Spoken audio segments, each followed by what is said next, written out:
आज चाहिँ हामी इटरीबाट खनार सुनसरीमा छौँ र हामीसँग हुनुहुन्छ Sujit uncle, superstar Sujit uncle. हाम्रो च्यानलमा हजुरलाई स्वागत छ। धन्यवाद।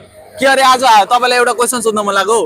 खनारबाट विकसित नै छ, तर यो तपाईँकै घर अगाडि यस्तो फोहोर देख्दा तपाईँलाई चाहिँ के भन्न मन लाग्यो? यो चाहिँ भएन, यस्तो चाहिँ हुनु राम्रो होइन। हजुर, के भन्न चाहनुहुन्छ फोहोर व्यवस्थापन समितिलाई?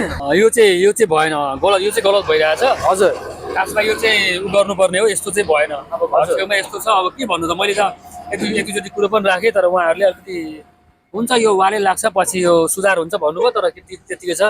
अब के भन्नु म, अब फोहोर मैला समितिले त यो ध्यान दिनुपर्ने हो नि त। पछि भनेर त फोहोर मैला भनेको त सर्ने चिज हो होइन, पछि भनेर त अहिले पनि सर्न सक्छ नि त।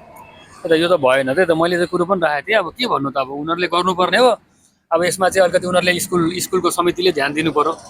त्यो स्कुलको समिति भन्दा पनि फोहोर मैला व्यवस्थापन समितिले चाहिँ उनीहरूले पनि ध्यान दिनु पर्यो। हजुर, होइन हाम्रो इटरी 12 खनारमा त्यस्तो गुनासो गर्ने कुरा चाहिँ छैन।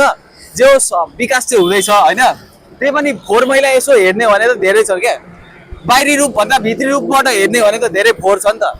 अब यसलाई चाहिँ के भन्न चाहनुहुन्छ?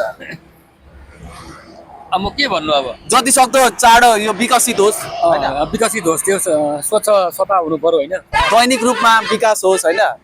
त्यही त ल।